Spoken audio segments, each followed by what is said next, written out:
A police officer is recovering today after a suspected stolen vehicle struck a cruiser in North York.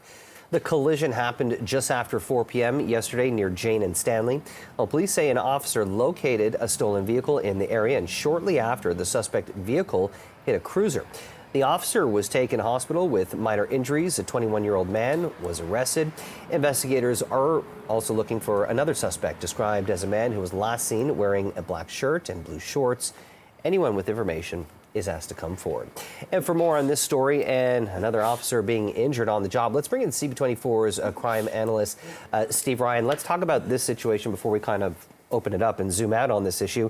Obviously deeply concerning, and I mean, this is serious stuff when these are not just vehicles, they can be used as a weapon. They're weapons for sure, and we are seeing an increase in police violence. And John Reid from the Toronto Police Association has been sounding the alarm for a very long time when it comes to his officers being assaulted.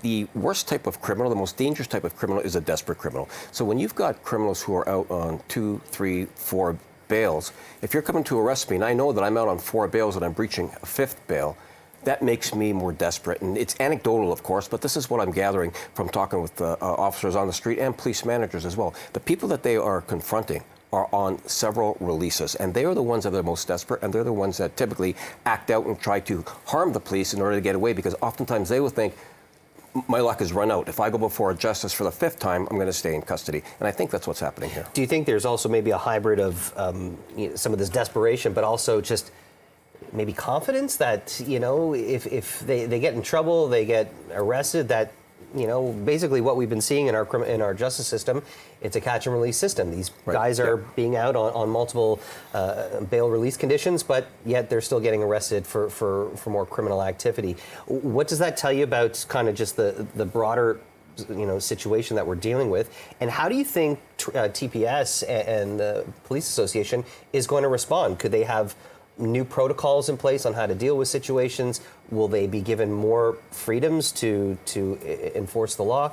What's your take? Yeah, well, you make some great points. So the association's job is to protect its officers. So you may see the association lobbying for different approaches when it comes to officers going to a call for a stolen vehicle. The more officers, the more safety you have. But you talked about confidence. So confidence and I think desperation go hand in hand. Confident that you're going to get out, but desperate to the point where you think, if I get caught this time, I may not get out. And this is why I think we're seeing, oftentimes the police are the only thing that stands between somebody going into custody and not. So if I can knock that cop out of the way and move on, that's what's going to happen. And I think that's happening often. I think anyone who's seen the work that our police have been doing for, you know, almost the last year, we've always have a lot of protests. There's a lot more demand on police personnel. There's been a lot of confrontations with the public. A lot of police officers have been assaulted, have been hurt.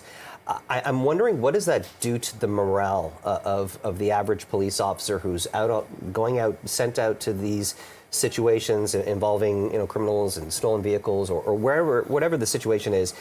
I'm wondering what that does to the psyche of some of these officers if there's a lot of violence against this particular profession. Yeah, another great point. And I think oftentimes the more times a police officer is assaulted or disrespected or yelled at on a constant basis, phones in your face all the time, it certainly does impact the morale. And that would be the job of, again, the association and members of the police service to try to boost that morale. But when your officers are out there being assaulted on a regular basis, it certainly has an impact. Steve Ryan, we appreciate that update. We'll chat in just a bit.